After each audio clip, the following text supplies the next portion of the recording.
I want to tell you a little bit about class tonight. Don't feel bad about this, truly.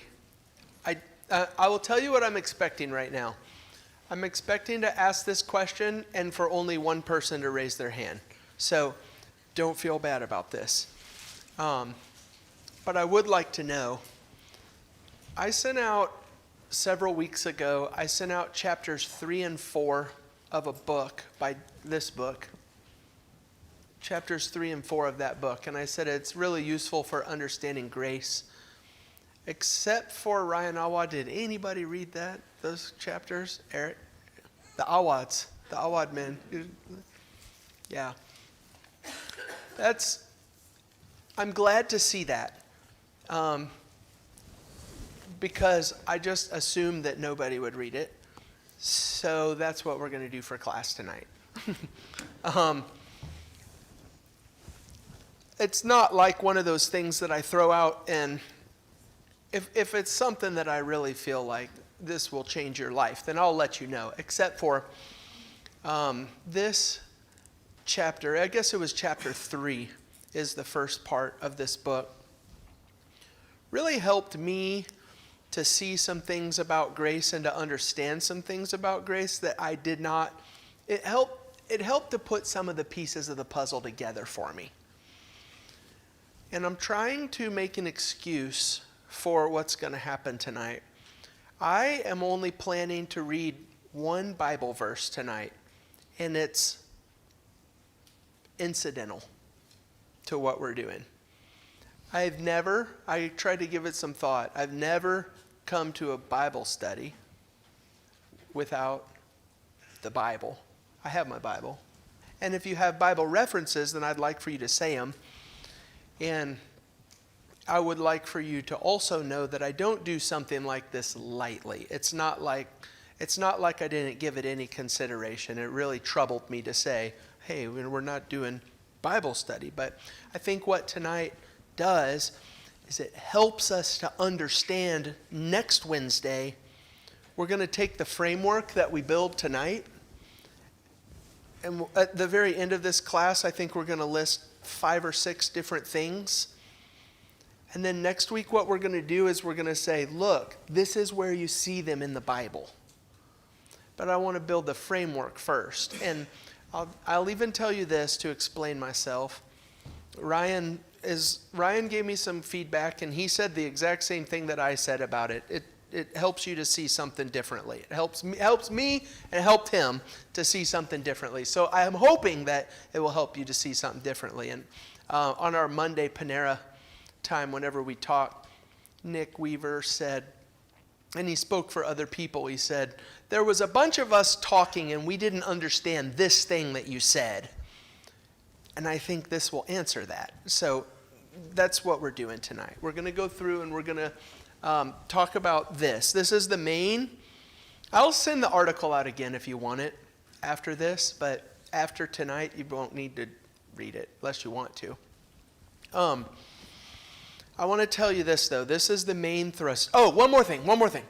The last thing I want to say is, this is not one of those classes that I have a whole bunch of built-in conversation, but if you have something that you want to say, please interrupt and say it. But especially, here's what I would love from you. I would love, if I'm talking about something, I'll try and remember to do this. If I'm saying, hey, look, this is something that we saw in the ancient world. If you have an example, if you're like, this is an example of that in our world today, I would like that especially. And there's a big weakness that I have to do those things. So if you see that, that would be good. Okay, so here's the thing. If you want to write something at the top of your page, if you're taking notes, this is the thing that I want you to understand about class tonight. The word grace is not a Bible word. It's not a word that was invented by Jews or Christians to say, look, at the grace of God. Here is God, and He is a gracious God. And we're going to say, here is His word to explain what God has done through Jesus. That is not the way that it happened. The word grace was already a word and a concept in the ancient world. And what the Bible writers did was they hijacked it for their own purposes. They took the concept of grace that people already talked about, and they said, that's what we're going to use to describe God. Does that make sense, what I'm saying? And so this is there's going to be a lot of these. I don't know how else to do this. I know it's not everybody's favorite thing whenever I read, but I don't know how else to do it. But this is what this one is. God's grace would not have been a different kind than the grace with which the first century readers, converts, were already familiar. It would have been understood in a different quality and degree. I mean, God's grace through Jesus is different from any other grace in the history of the world. But it's not like the concept of grace is something unheard of. And so here are some things first that I want to show you. The word grace primarily meant three things. And two of these we've already talked about. And Nick, this will be the answer to the question that we were talking about at Panera the other day.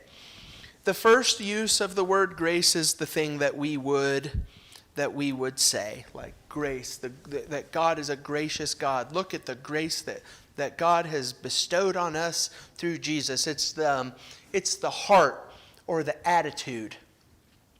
And just to kind of show you, even before the time of the New Testament, here is Aristotle talking about this concept.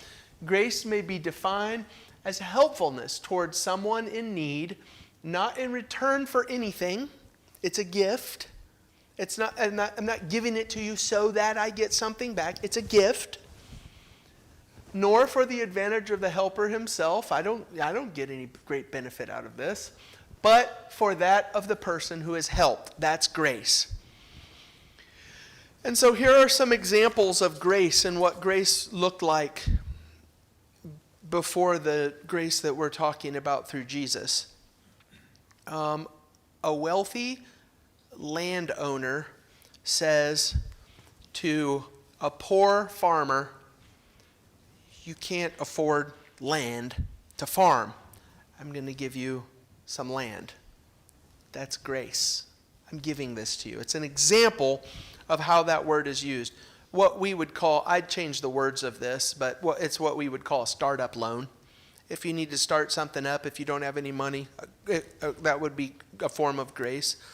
Let's say there's a big crop failure and you need to feed your family, and I've got lots of money and lots of food, and I give you food to keep people alive. That's grace. That's a use of grace in the ancient world. Protection, there's no local police force, but if I have the means to protect my town, that's me being gracious. I'm going to give you a government office. That's me being gracious. And so that's the first use of grace, the thing that we would use. But it's not limited to the Bible use that we're normally used to. Capiche? In those examples that you gave, in the world at that time where that word was used and meant those things, those are examples of things that I, as a normal person, wouldn't be able to get on my own. Like if I was given any of that stuff, that's a big deal. Like that's not normal to get something like that. Yeah, and that's the point. It's the gift. It's totally unearned, out of reach. I guess the out of reach part, probably the out of reach part needs to be included in our definition of grace. And it's like, oh, hey, you don't have a way to feed yourself right now. I'm going to feed you. It's a gift, freely given. And there's that. Yeah, Lena? It's funny, we don't use the word grace to replace gift in our vernacular, but we use the term gracious quite often. So maybe it's easier to think about, okay, you can describe someone as gracious, what they gave to be gracious, that can be described as a grace. That's very helpful for me just now. Number two, the gift itself. What you just said. You just said it. And we've already had this class. This was the class that Nick was like, we're confused about this. How does this work? So if in my heart, I am a gracious person, there's that. But here's the gift. That gift that I'm giving you is called a grace. The thing itself. And so that's why you will see charisma, or the way that charisma is translated in the New Testament. Gifts, spiritual gifts, grace gifts. Or you could call them graces, would be a great way to describe the gifts. And so here's an example of the idea of the gift. This is my incidental Bible passage. Whenever Paul was in being held for trial, and it was a kangaroo court, and everybody knew that it was a kangaroo court, but it says, desiring to do the Jews a grace. That's charis, a grace. Felix left Paul in prison. And so that thing is, I'm doing you a favor. I'm doing you a gift. That's the gift that I'm giving you. So there is the attitude, there is the gift itself, and then the point of this class, number 3. What do we call it when I sit down at the dinner table and before I eat, I fold my hands and I bow my head and I say, what? Prayer. I'm just not even surprised. Yes, but what do some people call it? I say grace. How does that work? What is that? You ever thought about that? I've done this. Let's say grace, and I always think that word doesn't fit there. Like that's not what that is. Why would you call prayer and saying grace? I'm saying thank you for the food on my plate, and I call that giving grace, saying grace. How does that work? What is that? Have you ever thought about that? What is it? Anybody have any ideas on that? That's what this class does, because there's a third use in the ancient world. And the third use is the attitude, I'm a gracious person, the gift, I give you grace, but the thing that is expected in the ancient world is that you will respond to grace with grace. That's why we say grace at the dinner table. God has been gracious to me and given me food, and so I'm giving grace back to him. That's what that's supposed to do, what that word is supposed to do. I didn't know that before this class. I wondered about it, but I didn't know it. And do you have anything that you want to say about that before I illustrate it in a way that I think makes a lot of sense? Maybe this is a good one.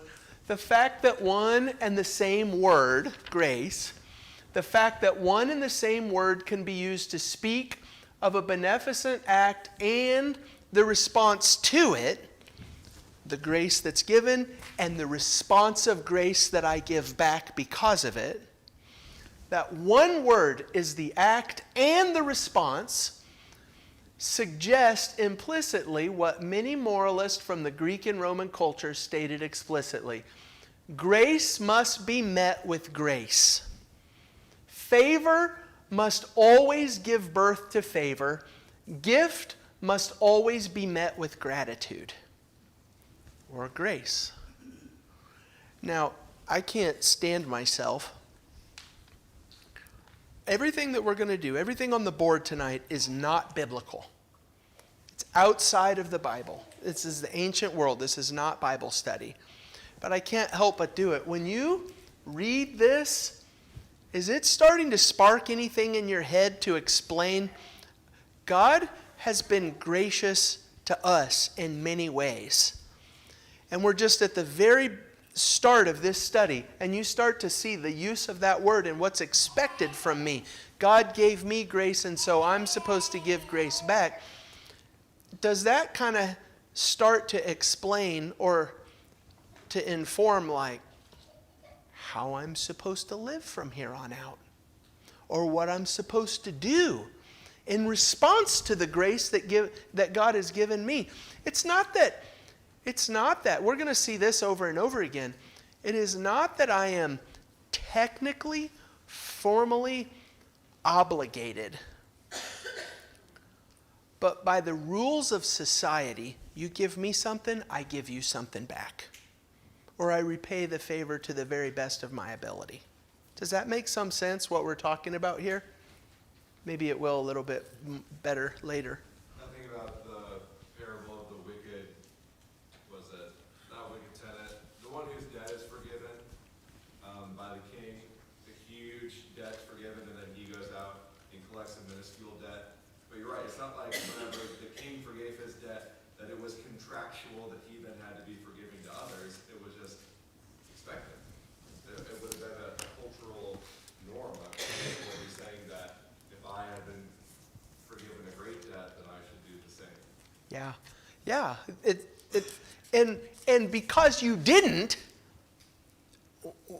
game changer, right? Let's do this though. Let's go to Luke chapter 16, because when you said the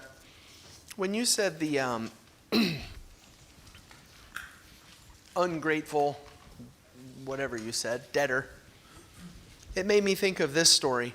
I think you can see this concept in this story. And it might help to answer a little bit. We read this story sometime in Luke chapter 16 and say to ourselves, what? But when you think about it like this, it kind of makes some sense. Luke 16, starting in verse 1, he also said to the disciples, there was a rich man who had a manager, and charges were brought to him that this man was wasting his possessions. And he called him and said to him, what is this that I hear about you? Turn in the account of your management, for you can no longer be manager. So what? Okay, so my boss came to me and said, show me what you've done, and I can't show anything. So what's my next course of action? Well, look at what he does in verse 3. The manager said to himself, what shall I do since my master is taking the management away from me? I am not strong enough to dig, and I am ashamed to beg. I have decided what to do, so that when I am removed from management, people may receive me into their houses. So, summoning his master's debtors one by one, he said to the first, how much do you owe my master? And he said, 100 measures of oil. And he said to him, take your bill and sit down quickly and write 50, cut it in half. Then he said to another, how much do you owe? And he said, 100 measures of wheat. And he said to him, take your bill, write 80. And you see what he's doing. He says, hey, I'm going to do this for you. I'm going to give this grace to you. And then what's the next step? And then you're going to take care of me. I'm in a spot where I need taken care of, so I'm going to do something for you, and you're going to do something for me. That's what's happening in this story. Let me show you an example of something that I think is neat. In Greek mythology, there are gods called the three graces. Now, here's the thing about this. This is a modern picture. If you will look on Google and say, I want to know about the three graces, you're going to have to try really hard to not find a naked picture.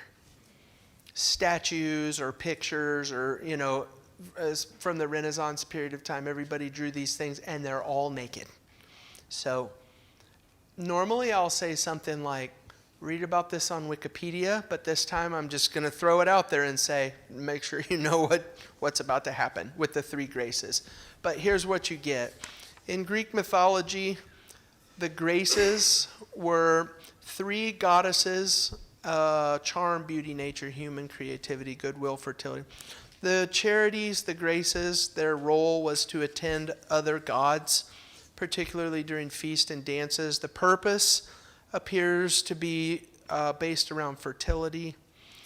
Although the graces were most commonly depicted in the sanctuary of other gods, there were at least 4 temples exclusively dedicated to them in Greece. There's a festival. Grace is Charis. The festival devoted to these is called Charisia. Charisia, that's their festival. And so here's the reason why I'm telling you about this. Seneca is a moralist, a teacher. He's not a Christian. That's not what this is. He's just teaching people about stuff, like a philosopher. Seneca is alive during the time of Jesus. And this is what he says about the three graces.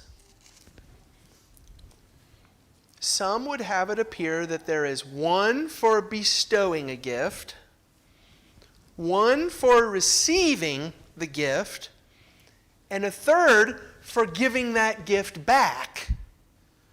That's what we've been talking about. Grace is not only giving the gift, grace is returning grace with grace. And so there's three of them to kind of paint that picture. Others hold that there are three classes of benefactors. I don't like that next part. This one. Why do the sisters hand in hand dance in a ring? So look, almost all of the pictures of the three graces, they're almost always dancing and moving together with their hands gripped.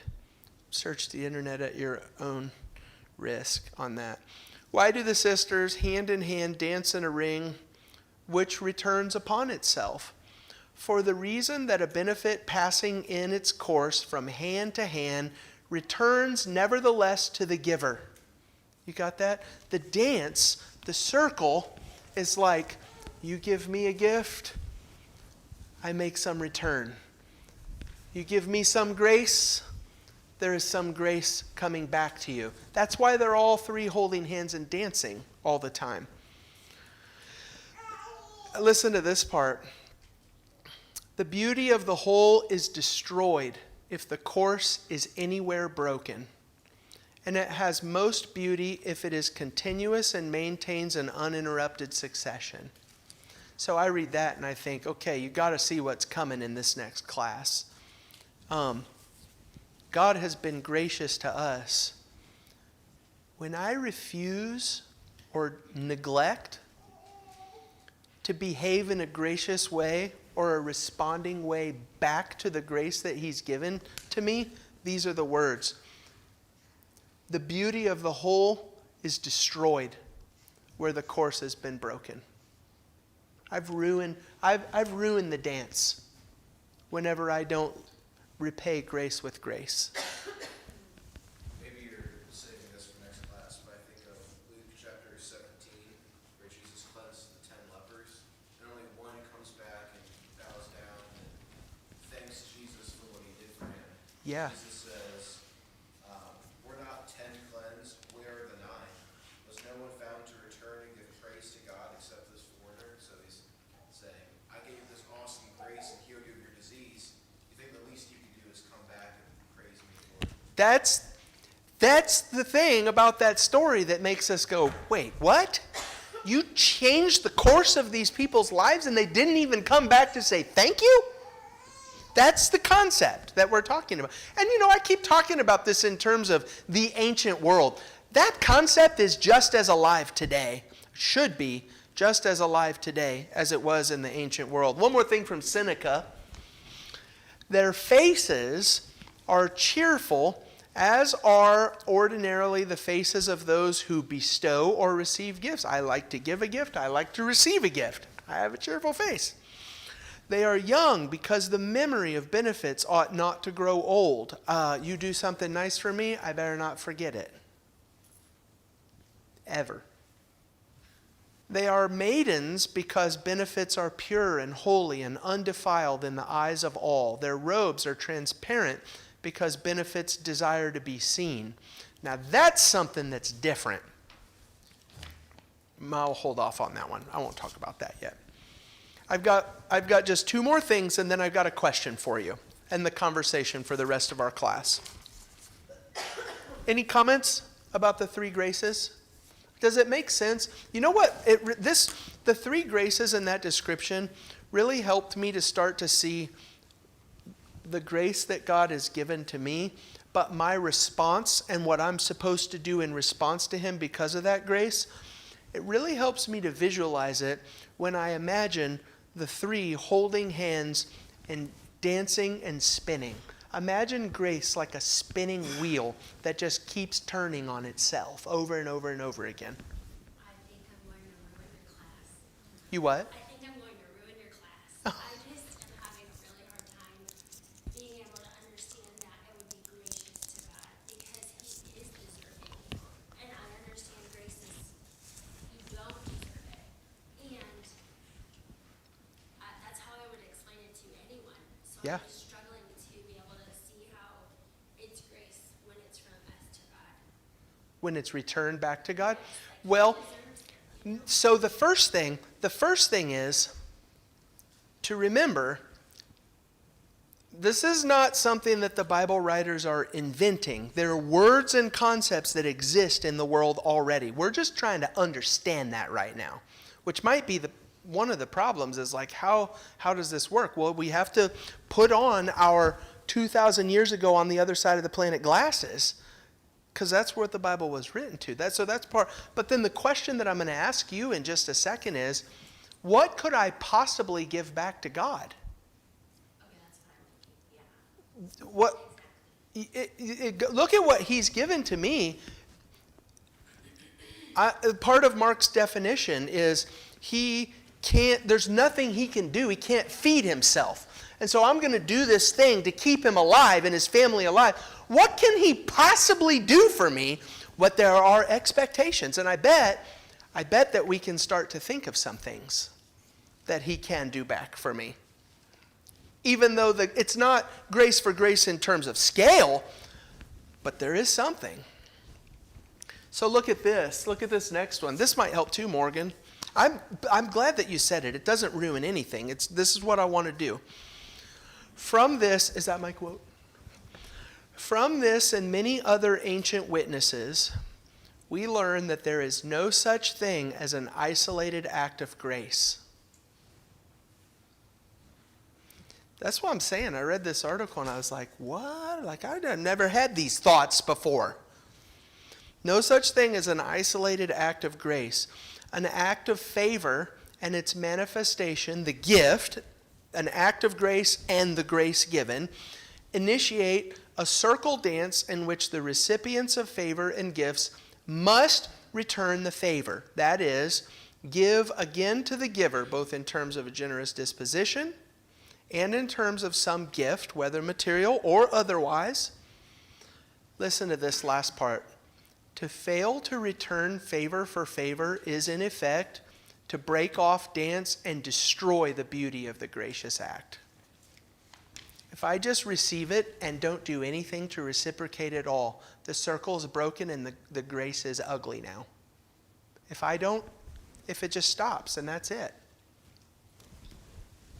I think that maybe our grace that we give back to God could be a gift to God.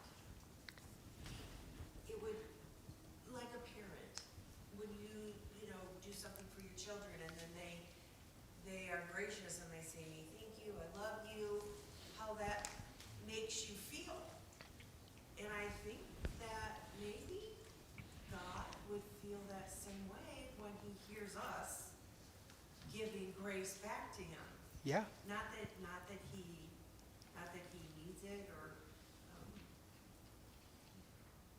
Does that make sense? That's the first thing on my list. I just fed your family when you all were about to starve. What is one of the best and most important things that you can give back to me? Thanks. Gratitude. Gratitude, that's why we call it giving grace. It's also synonymous with giving thanks. So gratitude is one of the things that we return. And now you start to think, okay, well, I'm not there yet, but I'm going to start a list. And at the top of the list, we're going to have gratitude. And then next Wednesday, we're going to start with this list, and we're going to say, what does the Bible say about gratitude in response to grace? Yes, we are supposed to be thankful, and here's what that looks like. Because I think your point is right on the mark, because that does mean something. It's not nothing. We give a gift to our kids, and they're very thankful, and it makes us think, that was just so worth it to see your gratitude in response. But we're not even into the Bible yet talking about this. I was spending time with a friend who is losing their faith or has lost most of their faith, they said, why did Jesus have to die on the cross? And that is something I had never thought of before. And in this conversation, and after talking to Sarah, I'm thinking Jesus died on the cross to give us grace so that we can die in the same way. The grace is like not ending with your sins are forgiven, but you're gonna live a whole entire life shining for Jesus and sacrificing yourself daily and taking up your cross too. Yeah. So it's that circle. Like Yeah. I'm going to latch onto your word shining. That's another response that we have, a big one. Others, before I move on? I think I have one more quote before I get to my list. This is probably going to be the title of my next class, just so you remember why that's the title. Grace demands grace. God's grace demands me to keep that circle going. Just as the favor was freely bestowed. Oh man, this quote, there's a lot. We're going to have to talk about this quote probably. Just as the favor was freely bestowed, so the response must be free and uncoerced. I did not have to feed your family, but I did, and it was freely given. And if I had to do it, then it wouldn't be grace. But I did it, and it's grace because I didn't have to. But you don't have to be thankful. And if I tell you, if I coerce you, if I tell you, hey, you know what? You really need to be thankful. If I have to tell you to be thankful, kind of ruins the thankfulness, doesn't it? Think about this in that sense. Nonetheless, the response is at the same time necessary and unavoidable for an honorable person who wishes to be known as such. Gratitude is never a formal obligation. You don't have to be thankful. Nobody's requiring you to be thankful. If you're required to be thankful, then it's not thankfulness. But you're still supposed to do it. And if you don't, then it's wrong. There is no advanced calculation of or agreed return for the gift given. Okay, so the last part of this class. Let's make our list. 1, 2, 3, 4. I have 4 things on my list. What do you think? And you can step into Bible World if you would like, if that's going to help you start thinking about this and what we're going to do next Wednesday. Or you can just think about our lives right now. I just fed your family. So, what are some things that we can do to return grace for grace given to us? The first is gratitude. We've already done it. I'll list it. Failure to show gratitude, however, was classed as the worst of crimes, being compared to sacrilege against the gods, since the graces were goddesses. So you break the circle, you've done like a moral crime. And the same thing is true. Your kids open a Christmas present and they're not thankful. Fine, I'm returning it. You don't get to keep it. Gratitude is something that we're supposed to return. What else? Thinking about what is our heart position towards this grace, right? And I was looking in 1 Samuel 24, where Saul is coming after David. And I love David's response where he said, after whom do you pursue? After a dead dog? After a flea? And I just think about that with our response towards God's grace. It's like, who am I to deserve God's grace? After who are you pursuing? I'm nothing but a dead dog. Or yet I'm a flea on a dead dog. But you keep pouring this grace out. And if you look at 1 Samuel 24, a little bit further down, how Saul responds to that grace that David has given him earlier in the chapter, where he just cut off his robe instead of killing him. I just think it's pretty cool how that grace was given back to David. Yeah. How Saul responded to him. Yeah. So Morgan's thing really helps, I think. The grace that I return back may not be an outright act of repayment. It might be an attitude or something from my heart. Katie? Along with that, I was going to say a gift back to God would be to never expect it. Because I feel like what you just said with the kids, like part of Christmas, the fun for it, I feel like for parents is when they are so grateful and the second they act like they are expecting or demanding it, like you're like, you know? Yeah. And I just feel like that is like what Wade said, like a heart posture is like what Sandy said. Like the second I expect it or demand it, it like loses, I mean, it's like, well, it might not, it might as well just not even happen. Yeah, no, there's just nothing better in the world than when you watch your kids open a present, you get your phone out because you're like, here it comes, and then, yeah! It just fills you with so much happiness to see that.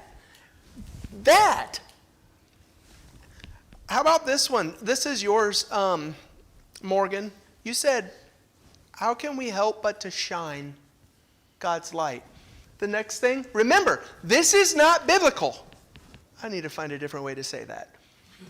We're not talking about the Bible right now. This is ancient world. This is grace. We're not to the Bible yet. This is one of the expectations in the ancient world, public recognition. And so my job, when I just fed your family, your job is to increase the fame of the giver. Increasing the fame of the giver is part of the proper return for a benefit, and a gift that one is ashamed to acknowledge openly in the hearing of all, one has no business accepting in the first place.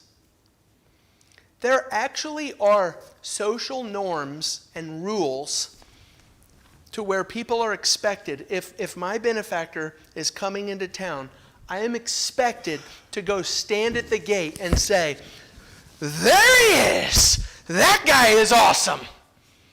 That's my job. In the ancient world, that's my job.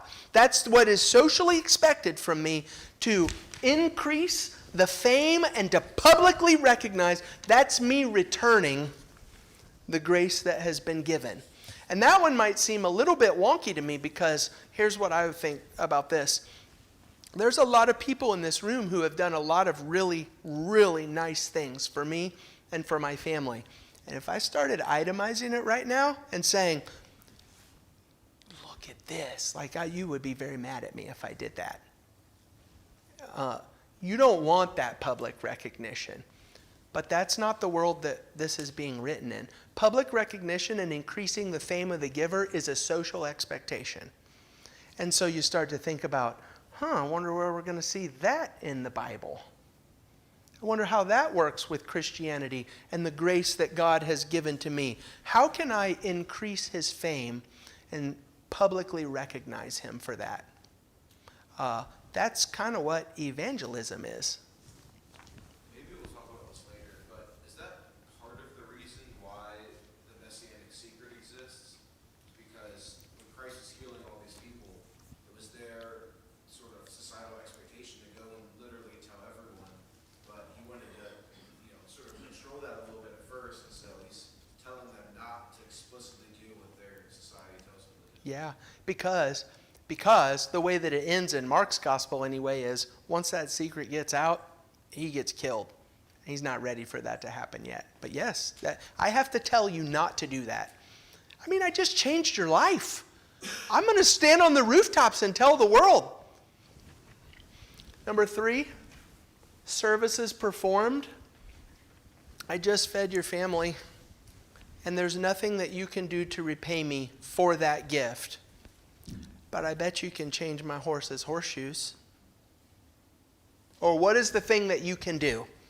Well, I can't repay you for this thing, but I can do something.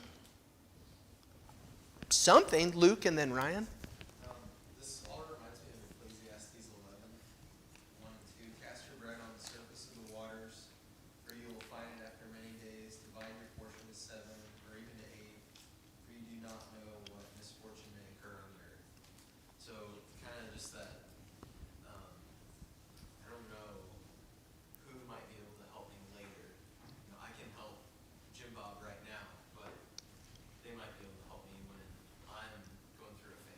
Yeah. And like, to the second point, public recognition, what I was thinking about was, there isn't credit scores. This is a form of a credit score, basically. Yeah. Like, this guy plays the game nice with others. Do business with him. Yeah. He's generous. That's a good way of thinking of it. I don't like the word social credit right now, but but yeah. Yeah. Verbal credit score. Yeah. It is so yeah, Ryan. I'm thinking about a literary example. I'm sure we've all read To Kill a Mockingbird, and that's how Atticus deals with people in his law practice. He deals in the rural South where people weren't able to pay for his services, so he would defend them in court, and then they would put, chopped up firewood in his backyard, or a bag of chestnuts is what one family left. But it was, expected. Yeah. Yeah. I'm not doing it because I have to. But there's surely something that I can do for you after this. One last thing that I have, loyalty. Listen to this quote. A second component of gratitude that comes to expression in relationships of personal patronage or friendship is loyalty to the giver. That is showing gratitude and owning one's association with the giver, even when fortunes turn. I just fed your family for a winter, and now I've had a really bad time, and you're like, I'm not sticking with that loser anymore. No, I did something for you. You're sticking with me. Loyalty is an expectation. Thus, Seneca writes about gratitude that if you wish to make a return for a favor, you must be willing to go into exile, or to pour forth your blood, or to undergo poverty, or even to let your very innocence be stained and exposed to shameful slanders. You did this thing for me, I'm with you forever. Through hot and cold, up and down, loyalty. This is the last thing before the bell rings. Neglecting to return a kindness, forgetfulness of kindnesses already received in the past, and most horrendous of all, repaying a favor with insult or injury. These were courses of action to be avoided by an honorable person at all cost. So that sets the stage for us next Wednesday to pull this slide up and say, this is a part of what grace is. We did our first half of the class where we said, here's God's grace. The gifts that He gives. He gave Jesus the salvation that we have. He's a gracious God. Here's God's grace. The second half of the class is going to be, now what's my response to that grace? And what it's going to do, what it's done for me, I think, is it changes a perspective to, I don't serve God anymore out of some sense of have to obligation. Oh man, He wrote that rule in the Bible, I've got to do it. It changes the perspective to, look at what He did for me. Now, what can I do back for Him? And it's not me earning my salvation. That's not what this is. I'm not earning, I'm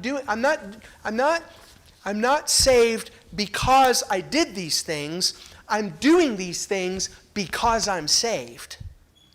That's the key to what the grace is that we're going to start to talk about on the second half of this class. Make sense? So that can be your assignment. Find Bible passages or find examples. How can we do that for God, for Jesus? That's what Wednesday is going to be. I'll give you the last word if you'd like it. All right. Thank you all.